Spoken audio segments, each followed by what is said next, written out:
चलान चाहिए क्योंकि हमारा मैनुअल वर्क है, उसके बगैर ये प्रोसेस। अच्छा, मुझे ये बताएं जो 2015 वाला। I am Rifat Sabzwari and I am affiliated with market research business for the last 20 years. जब हम नाइजीरिया में रहते थे तो वहाँ की जो लाइफस्टाइल थी उसकी तो बिल्कुल बात ही अलग थी। पैसा, गाड़ी, बंगला, खाना, घूमना, हर तरह का आराम था।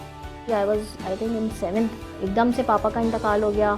जितना भी उनका फाइनेंशियल चीज़ें थी, रियल एस्टेट बहुत बड़ा था, वो उसको इन प्लेस नहीं कर पाए। जाहिर है क्राइसिस एकदम से शुरू हो गए और इस तरह से फिर नए सिरे से एक नए पॉइंट से पाकिस्तान आके हमें अपनी ज़िंदगी का आगाज़ करना पड़ा। फैमिली पूरी टीचिंग से एफिलिएटेड थी, तो मेरी अम्मी ये चाहती थी कि मैं टीचिंग को ही आगे लेके जाऊँ एज अ प्रोफेशन। स्कूल में 2 महीने की छुट्टी आ रही थी और उनकी मैनेजमेंट ने कहा कि they are not going to give me the salary of this 2 months, और क्योंकि आपका टेन्योर पूरा नहीं हुआ है।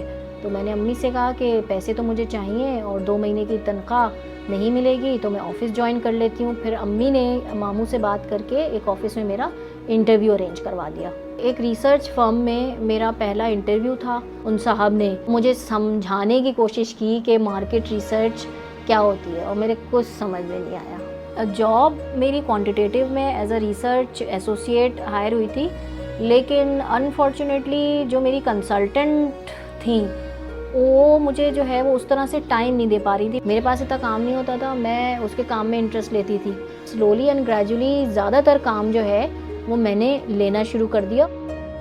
जो सीनियर कंसल्टेंट था उसकी डेडलाइंस बड़ी अच्छे तरीके से मीट होने लगी, तो उन्होंने जो है वो इंक्वायरी डाली कि वो बंदी तो होती नहीं है, ये काम पीछे से कौन करके दे रहा है। स्लोली एंड ग्रेजुअली मैं ट्रेन होती गई, मैं एसोसिएट बन गई, फिर मैं आरई बन गई, फिर मैं क्वालिटेटिव मैनेजर बन गई।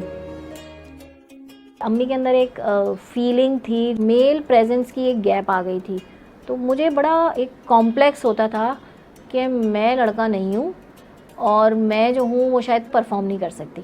लड़कियों की तरह मेरी पर्सनैलिटी नहीं थी। मैं जो हूँ वो गली में क्रिकेट खेलती हुई पाई जाती थी, दरख्त पे चढ़ी हुई पाई जाती थी। मुझ में बड़ा कॉन्फिडेंस आया केयू जाके, तो मुझे लाइफ पार्टनर भी केयू से ही मिला।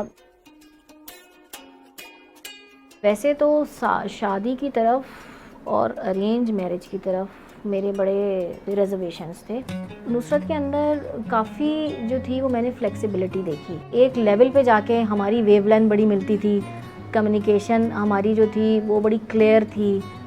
तो जब मेरा बेटा हुआ है तो मुझे बड़ा गिल्ट स्टार्ट हो गया, क्योंकि मेरी बेटी में बड़े इमोशनल प्रॉब्लम्स आ गए थे।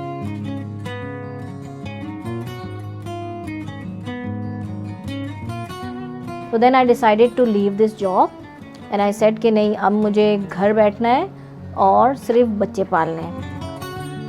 2 महीने तक मुझे जो है वो काफ़ी डिप्रेशन हो गया। वो रिकग्निशन, वो एप्रिसिएशन जो एक काम करके आपको फील होती थी, आपके क्लाइंट से आती थी, वो बिल्कुल ख़त्म हो गई थी। तो उस चीज़ ने मुझे बहुत डिस्टर्ब किया। पहले मैंने शुरू के फेज़ में मैंने फ्रीलांसिंग की। पूरा 1 साल मैंने सिर्फ 2 क्लाइंट्स के लिए काम किया। कुछ अर्से बाद ये हुआ तो उन्होंने मुझे फुल प्रोजेक्ट देना शुरू किया। 8 महीने के अंदर मैंने कोई करोड़ का काम कर लिया उनका। कोई भी परमानेंट स्टाफ नहीं था, लेकिन सब चीज़ें अपनी जगह इन प्लेस थी। आगे जाके जब काम बढ़ने लगा तो मुझे इश्यूज़ होने शुरू हुए। मैं उतना फुल पोटेंशियल घर पे बैठ के नहीं दे पाती कंटेंट पे और रिपोर्ट राइटिंग पे। सेकेंडली स्पेस हायरिंग की मद में मैंने बहुत पैसे देने शुरू कर दिए थे और वो लाखों रुपए मैं स्पेस घंटों के हिसाब से पे करती थी।